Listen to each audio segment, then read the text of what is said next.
Hello everyone, আমি Sharmistha. Welcome back to my channel. NORCET 9 এ notification বেরিয়ে গেছে 3500 পোস্ট। ভাবা যায় 3500 পোস্ট। আমি তো ভেবেছিলাম যে নর্সেট 8 এ যেহেতু 2245 পোস্ট ছিল, সো এবারে হয়তো 1500 কি 1700 এরকম ভ্যাকেন্সি আসবে। বাট তোমাদের তো লটারি লেগে গেছে। সিরিয়াসলি ভাই, 3500 পোস্ট ভাবা যায়? এরপর তো তোমাদেরকে কোনো কিছু না ভেবে শুধুমাত্র স্টাডি করে যাওয়া উচিত, শুধু প্রিপারেশন করে যেখান থেকে যা ইনফরমেশন পাচ্ছ জাস্ট গ্র্যাব ইট, সমস্ত কিছু পড়ে নাও অ্যান্ড পরীক্ষা হলে গিয়ে সব উগড়ে দাও। অনেকে আমাকে কমেন্ট করে বলেছে যে দিদি আমি জব করতে করতে প্রিপারেশন করতে চাই, তো কিভাবে করবো একটু সাজেশন দাও। তো দেখো, অনেস্টলি আমি জব করতে করতে প্রিপারেশন করিনি, তো আমার সে ব্যাপারে পার্সোনাল এক্সপিরিয়েন্স তো নেই। বাট আমি এরকম অনেকজনকে দেখেছি যারা জব করতে করতে প্রিপারেশন করেছে, প্লাস তারা নর্সেট ক্লিয়ার করেছে। এবারে নর্সেট 8-এও অনেক এরকম আছে। সো এটা ইম্পসিবল কিছুই নয়, শুধুমাত্র তোমাদের নিজের ভেতর থেকে ডিটারমাইন্ড হতে হবে যে হ্যাঁ আমরা করব। তোমরা প্রাইভেটে আছো বা স্টেট গভর্নমেন্টে আছো, যেখানে ইচ্ছা থাকো না কেন, তোমরা এই জিনিসটা তো জানো যে সেন্ট্রালে যে পরিমাণ স্যালারি দেয় সেটা কারোর পক্ষে দেওয়া সম্ভব নয়। এমনকি স্টেট গভর্নমেন্টে যে স্যালারি তার থেকেও 3 গুণ বেশি স্যালারি হচ্ছে সেন্ট্রাল গভর্নমেন্টে। তো তোমরা যদি নিজেদের সিচুয়েশনটা একটুখানি ইমপ্রুভ করতে চাও, তাহলে তোমাকে ভেতর থেকে প্রচন্ড পরিমাণে ডিটারমাইন্ড হতে হবে যে না আমাকে করতে হবে। এই ধরো তুমি আমার কাছ থেকে কয়েকটা মোটিভেশনের কথা শুনলে বা কয়েকটা মোটিভেশনাল রিল দেখে নিলে, তারপরে তুমি ইনস্ট্যান্ট একটা চার্জ পেয়ে পড়তে বসে গেলে, কিন্তু এটা কিন্তু শর্ট টার্মের জন্য, লং টার্ম তোমার কাজ করবে না। যতক্ষণ না তোমার ভেতর থেকে একটা আওয়াজ আসছে যে আমাকে করতে হবে, যেভাবে হোক আমার করতে হবে, ততক্ষণ তুমি কিছুই করতে পারবে না।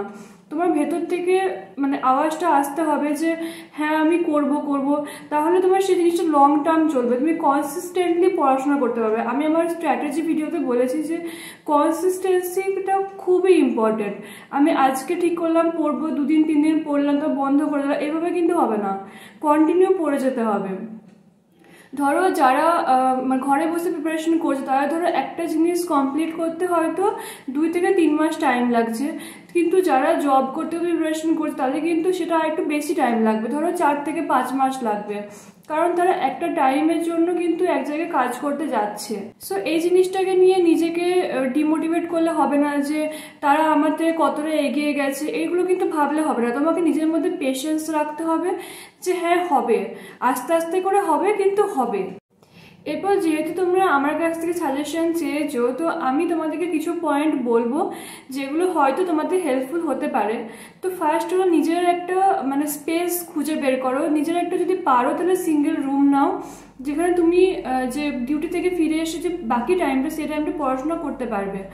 দেখো, তুমি যদি অনেকের সঙ্গে রুম শেয়ার করে থাকো, তাহলে কি হবে যে তুমি ধরো ডিউটি থেকে এলে, তারপরে তুমি খানিকক্ষণ রেস্ট করে যখন পড়তে বসবে, তখন হয়তো রুমে বাকিরা পড়াশোনা করছে না, বা হয়তো রুমের বাকিরা প্রিপারেশনই করছে না, তো তখন তারা তোমাকে ডিস্টার্ব করতে পারে, বা তাদেরকে দেখে তোমার যে পড়ার যে মোটিভেশনটা সেটা নষ্ট হতে পারে।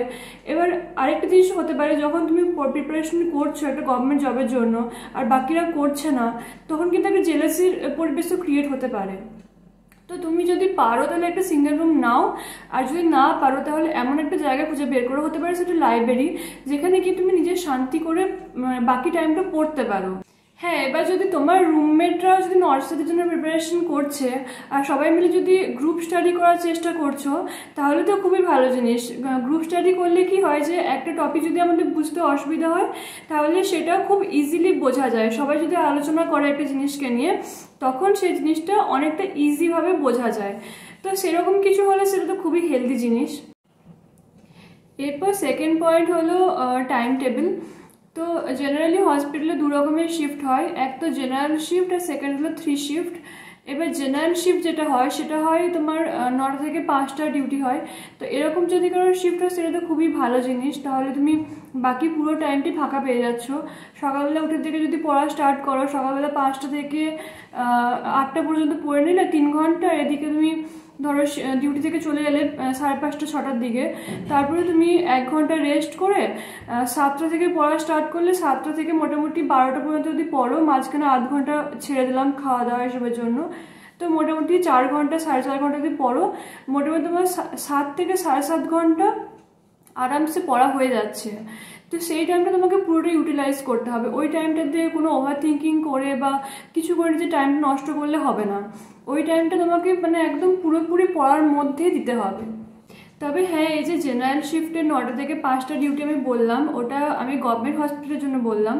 আমি প্রাইভেটে 3 মাস কাজ করেছি, তো ওখানে জেনারেল শিফটটা এরকম ছিল, সকাল 8টা থেকে সন্ধ্যে 6টা এরকম শিফট ছিল। তো এরকম যদি শিফট তাহলে তো একটু অসুবিধা।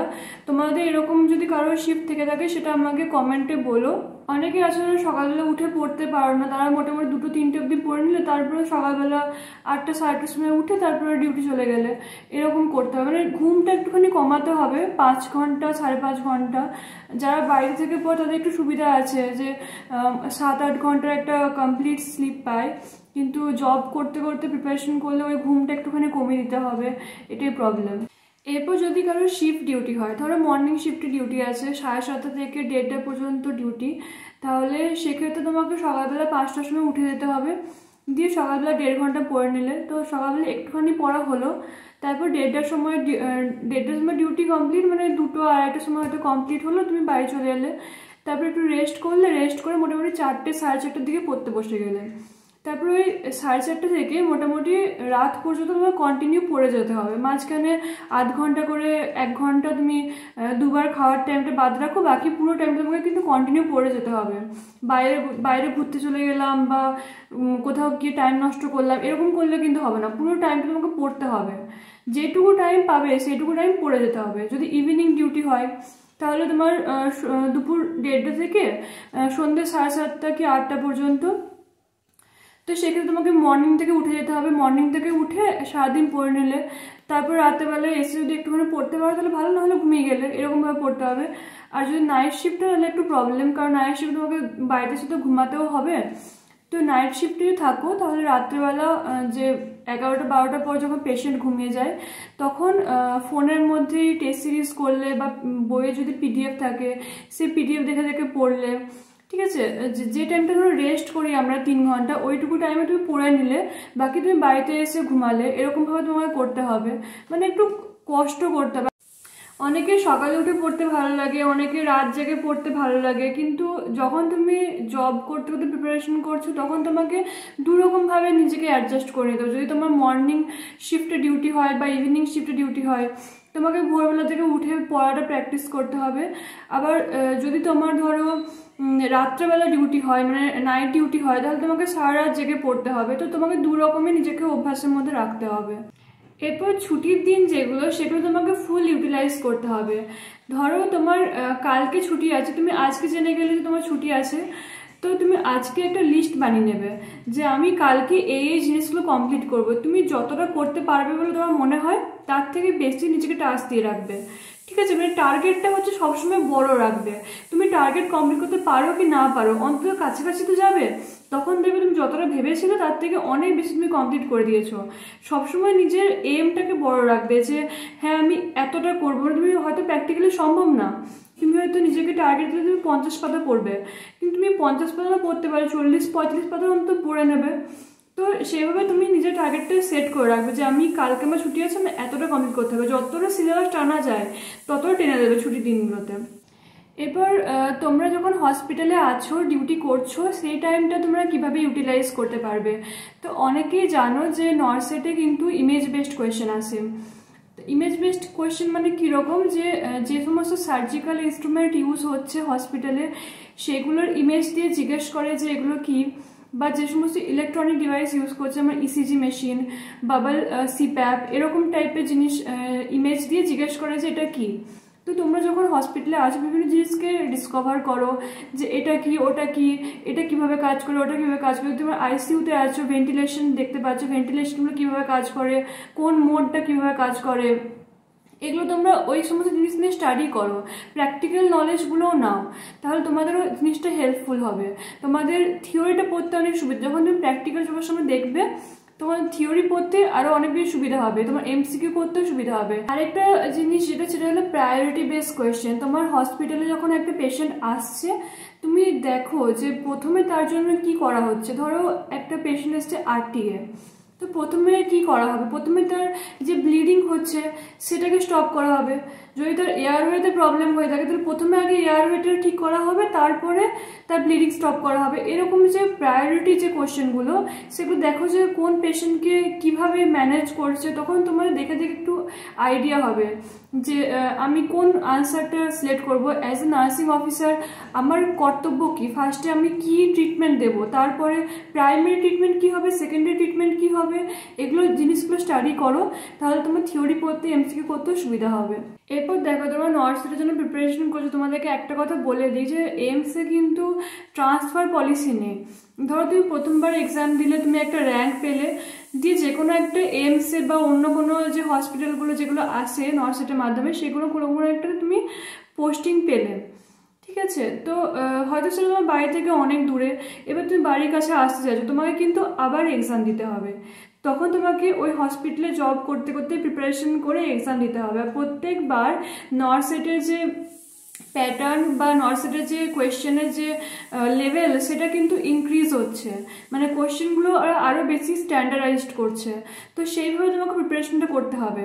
তুমি যদি নর্সেট 5-6-এ এক্সাম দিয়েছো, এখন যদি নর্সেট 8-9-এ এক্সাম দাও, তার মধ্যে কিন্তু আকাশ পাতাল পার্থক্য, প্রচুর ডিফারেন্স। তো সেইভাবে তোমাকে প্রিপারেশনটা নিতে হবে। তো এখন থেকে তোমরা যদি সেটার অভ্যাসটা করে রাখো তাহলে সেটা ভালোই হবে, খারাপ কিছু হবে না। তো ব্যাস, এর থেকে বেশি আমার আর কিছু বলার নেই। এখনও হাতে 1.5 মাস টাইম আছে নর্সেট 9 হতে। একটা অনেক বড় অপরচুনিটি মেয়েদের জন্য, তো বিশাল বড় অপরচুনিটি, কারণ এবারে 3500 পোস্টের মধ্যে প্রায় 2900 পোস্ট শুধু মেয়েদের জন্য। তো জাস্ট লেগে পড়ো এটার জন্য, এক্সাম দাও, প্রিপারেশন করো, নিজের সব কিছু দিয়ে দাও, নিজের দিন রাত সব কিছু দিয়ে দাও, প্রিপারেশন করো, অ্যান্ড এই বছরের মধ্যে সিলেকশন নিয়ে নাও। তোমরা আমাকে যা যা কিছু কোয়েরি করছো কমেন্ট সেকশনে, আমি সমস্ত কিছু দেখছি, আর আমি সবাইকে রিপ্লাই দেওয়ার চেষ্টা করছি। যেগুলো আমার মনে হচ্ছে কমেন্ট সেকশনে রিজলভ করা সম্ভব আমি সেখানে কমেন্টই বলে দিচ্ছি, আর না হলে আমার যেগুলো মনে হচ্ছে ভিডিও করে বললে হয়তো বেশি সুবিধা হবে সেগুলো আমি ভিডিও বানাবো। বাট আমাকে একটুখানি টাইম দিতে হবে। আমার নেক্সট ভিডিও টেস্ট সিরিজের ওপরে আসবে, যে টেস্ট সিরিজ কীভাবে করলে তোমাদের ভালো হবে, কীভাবে স্কোর ইমপ্রুভ হবে। তো স্টে টিউনড। আর আমার আজকের ভিডিও যদি তোমাদের ভালো লেগে থাকে তাহলে অবশ্যই আমার ভিডিওটি লাইক করে দিও, চ্যানেলটি সাবস্ক্রাইব করে দিও। দেখা হচ্ছে পরবর্তী ভিডিওতে। আজকের মতো টাটা।